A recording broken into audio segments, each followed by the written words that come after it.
Fala pessoal, vamos lá para mais um giro de mercado. Hoje, dia 8 de março. Vamos ver o que aconteceu ontem. Que titio pau desceu a lenha lá no Senado. A galera ficou mexida e acabou balançando os mercados mundo afora. Beleza? Mas antes, vou deixar esse recado para você. Não deixa de se inscrever no canal, de ativar o sininho de notificação, curtir o vídeo, comentar e compartilhar com seus amigos que gostam, que têm interesse pelos assuntos sobre o mercado financeiro. Aqui a gente vai trazer notícias e informações, dados e fatos sem viés. Beleza? Bom, depois do recado, vamos seguir a nossa pauta. Se a gente for falar, que a gente sempre vai começar a falar de Ásia, Pacífico, Europa, futuros americanos, o petróleo, todo mundo balançado com o que o Powell falou. Todo mundo ainda digerindo. Então a gente olha ali na Ásia, tirando a questão das tensões entre Estados Unidos e China, que é essa guerra da tecnologia, a guerra comercial que foi iniciada lá com o Trump, né, pelo menos ganhou muita força na época do Trump, ela continua essa sua escalada. A China já fez o seu plano de crescimento, o objetivo dela é se tornar, obviamente, a maior economia do mundo, e os Estados Unidos, o papel dele é não deixar, natural. Então a gente precisa entender esse jogo geopolítico que agora começa a andar muito mais na questão da tecnologia, o avanço sobre 5G, a questão da liderança sobre a comercialização de microchips semicondutores. Isso tudo engloba essas tensões entre Estados Unidos e China. Beleza? Então fiquem atentos aos dados que saem sobre esse setor. Beleza? Porque aí é que está a próxima liderança, na minha visão, a próxima liderança global.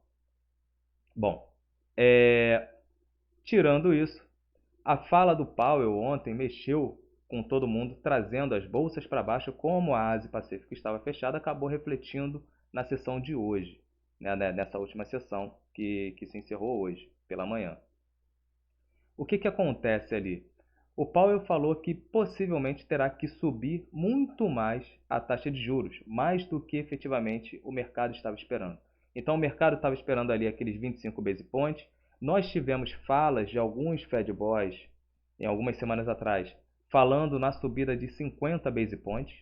Quem estava acompanhando o giro de mercado pelo Instagram já tem essa informação, porque foi mencionado. Então, por qual motivo eles estavam buscando subir 50 base points? Mercado de trabalho americano continua muito forte. O Powell falou bastante sobre isso lá no Senado ontem. O mercado de trabalho não cede. E um outro ponto são os dados de serviço. O setor de serviço também não cede.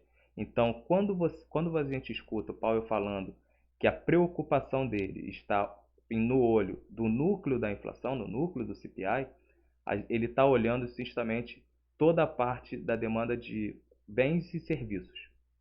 Ele está excluindo alimentos, está excluindo energia e combustíveis, no caso. Então, como o setor de serviço não vem cedendo às subidas de taxa de juros, até porque o mercado de trabalho ele continua muito forte. Ontem ele jogou um dado que tem 1,9 vagas para cada desempregado. Ou seja, tem mais emprego para mais emprego do que pessoas desempregadas nos Estados Unidos. Então, isso a gente vai enxergar o enfraquecimento se vai haver ou não na sexta-feira, porque saem os dados de payroll, que é os dados de desemprego norte-americano, e sai também um dado chamado ali que é a remuneração de homem-hora. Se essa média de remuneração também subir, vai botar mais dinheiro no bolso da população, a população vai estar ávida ao consumo e a inflação tende a não ceder. Então, possivelmente, nós podemos ter aí no dia 22 uma subida, no dia 22, ó, nós podemos ter uma subida na próxima reunião do Fed de 50 base points. Ontem a CME tem uma pesquisa entre os investidores e bastante gente já estava precificando uma subida de 50 base points. Aí os valuation começam a pipocar, né? A galera, todo mundo atualizando suas planilhas, botando a nova precificação da taxa de juros futura, e aí com isso os ativos tendem a se depreciar e, no caso, a bolsa vem para baixo. Beleza? Bom, falando aqui agora do nosso Ibovão da Massa, que ontem, com a fala do Paulo, também caiu. No entanto, a gente vive um outro cenário, que é o quê? O arcabouço fiscal. Ontem teve uma reunião entre o Haddad e o Campos Neto para discutir diversos tipos de assunto. Então, isso acaba, como eu falei, aliviando as tensões políticas no Brasil. Então, os juros, tanto é que a nossa taxa de juros, os juros futuros começaram a ceder também. E com essa cedida da taxa de juros, isso fez com que o dólar não ganhasse tanta força e o nosso Ibovespa, logo no final do pregão, começou a recuar, a diminuir as suas perdas. Por quê? Os nossos investidores, o nosso cenário é bem diferente do que está vivendo lá fora. Nós temos uma taxa de real positiva, uma taxa de juros real positiva, muito positiva, por sinal, e nós temos ativos muito baratos. Então, a nossa indecisão, conforme a gente estava sempre falando, vou botar aqui o nosso gráfico. Deixa eu botar aqui para vocês. O nosso gráfico do Ibovão, como a gente sempre vinha mostrando, ele mostra aquela indecisão, né? Aquela indecisão do mercado. Opa, trazer para cá para ficar melhor para vocês. Bom, ele mostra aquela indecisão do mercado. Vou trazer aqui pro... Deixa eu deixar aqui no diário. Tá vendo aqui como é que aconteceu ontem? Nós tivemos uma queda, abriu aqui, veio nessa queda e logo no final do pregão recuou. Então mostra aqui um recuo da queda do Ibovespa. Beleza? Continuamos nesse caixotaço. Ou seja, aqui, como eu venho falando, ali tem inconsistência política, né, as brigas políticas, e nós temos a inconsistência fiscal. Então, os investidores aqui estão animados, porque veem com bons olhos que esse arcabouço fiscal sairá antes da reunião do Copom. E com isso, pode fazer com que o Banco Central venha a reduzir as taxas de juros e com isso anima mais ainda os mercados. Beleza? Agora, um outro ponto que também gerou bastante assunto foi a questão da Azul. Deixei até aqui, né, a Azul, que trouxe aí um burburinho no mercado, todo mundo ontem conversando comigo. Acho que de 10 pessoas que vieram falar comigo, 15 falaram: tu viu Azul? Tu viu Azul? E aí, tu vai comprar Azul? Por que subiu tanto? Vamos lá. Primeiro, eu particularmente não gosto de aéreos. Tem alguns setores que eu passo longe. Mas tem mercado para todo mundo. Se alguém entende do setor aéreo e gosta do setor, nada contra. Beleza? Bom, nós tivemos aí uma subida. Vamos pegar aqui de baixo. Basicamente aí de 70%, né, 73%, 74% aí de alta. Vini, o que motivou essa alta? Olha o fluxo, olha o volume financeiro que vinha negociando. Numa média aqui, vamos botar de 138, né, 126 milhões aqui. O volume 700. Ou seja, deu uma pancada para cima. Separei aqui a apresentação da Azul, porque se você quer entender o que aconteceu com a empresa, entra no site de RI da empresa e busca os resultados, ou seja, vamos olhar fundamentos. Não adianta só olhar o preço, temos que olhar os fundamentos da empresa, beleza? Bom, vem aqui, disclaimer, agenda de resultados, quarto trimestre de 2022. Então a gente vai trazer aqui os destaques, você bem rapidinho aqui, mas depois quem quer se aprofundar, não deixa de entrar no site da Azul para você entender o que acontece com a empresa, se está barato ou se está caro, beleza? Bom, companhia aérea mais pontual do mundo, beleza? Receita recorde, 16 bilhões aí, tarifa recorde, acho que recorde atrás de recorde, é o Guinness Book do setor de aviação. Nós temos aí receita recorde das unidades de negócio acima de 5 bi, EBITDA de 2023, Opa, acima de 5 bi é o que deve estar planejando, né? Projetando.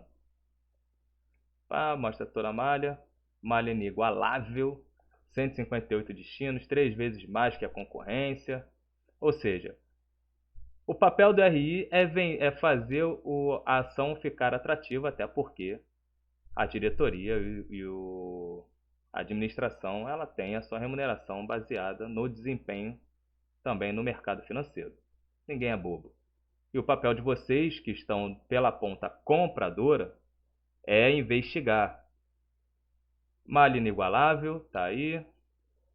Receita unitária recorde. Beleza, 42, mas não é esse ponto que eu quero trazer. Aqui, rentabilidade da indústria. Mostra uma boa rentabilidade porque muita gente corre, eu sou um que corro do setor de aviação porque são margens muito apertadas. E qualquer balançozinho no setor de energia, como petróleo, isso bagunça demais o, o resultado das empresas. Beleza? Rentabilidade muito boa, 24, quase 26% aí de margem EBITDA no quarto trimestre de 2022. Força comprovar no modelo de negócio? Não é isso que eu também quero mostrar. Outro ponto aqui, ó, consistência de contribuição de caixa operacional, isso é importante, né? Porque uma boa empresa ela tem que gerar lucro crescente, receita crescente, uma boa gestão de despesa e uma boa geração de caixa. Beleza? Processo contínuo da desalavancagem, né, que é no caso a dívida, né? Então, aí 1,6 bilhão a mais do que 2019, mais de 3,6 bilhões em arrendamento de aeronaves pago em 2022. Então, reduziu bastante aí a sua alavancagem. Processo contínuo de desalavancagem, tá para 1,5, beleza, né? Isso aqui. Expansão do EBITDA aqui. O que ele mostra? Mostra que você olhando o Enterprise Value como múltiplo do EBITDA, a gente vê que a Azul estava sendo negociada em média ali 8 vezes o seu EBITDA. Essa foi a média. Então nós temos aqui agora o Azul sendo negociada 4,2 vezes o seu EBITDA. Vini, isso tá caro ou tá barato? Não sei se tá caro ou se tá barato. Por que eu não sei se tá caro ou se tá barato? Porque justamente se a empresa, calma aí, se a empresa ela é negociada, o valor de fato dela fosse 2 vezes o seu EBITDA, vamos colocar assim, ela sendo negociada a 4 vezes o seu EBITDA, que é menor do que 8 vezes o EBITDA, ela continua sendo cara. Agora, se o valor ideal dela são 8 vezes o EBITDA, aí beleza, sem problema algum. Aí realmente ela está barata. Mas o ideal é vocês não olharem somente múltiplos, mas entender de fato o que está acontecendo com a empresa. Quais são os impactos de caixa, quais são os planos que a empresa tem para o futuro, para saber se você está ávido a entrar nesse negócio ou não. Então evite, só porque a empresa em 2 dias, 3 dias, deu uma pancada de 70% para cima e a empresa já valeu, vamos colocar aqui voltar para o gráfico dela aqui. Vamos pegar aqui o gráfico mensal, por exemplo, que aí fica fácil a gente olhar. Aqui, Vini, é uma empresa que já valeu aí 50 reais, 60 reais, está valendo 12, está barato.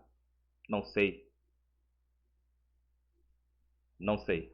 Tem que se fazer o valuation, olhar os fundamentos, para ver se realmente a ação está barata ou não. Porque senão, se você olhar, já vi diversas, vamos falar de OGX, MMX, que no seu IPO foi 900 reais, 1.000 reais e acabou virando pó.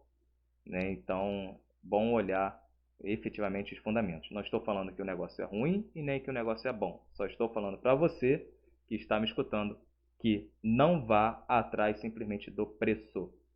Veja os fundamentos, e depois sim você olha se o valor da ação está barato ou se está caro. Beleza? Então, forte abraço, pessoal. Esse foi o Giro de Mercado de hoje e até amanhã com mais Giro de Mercado. E mais tarde nós temos o Descomplicando Finanças, que eu vou trazer um quadro para vocês às 7 da noite. Beleza? Forte abraço, pessoal, e até amanhã.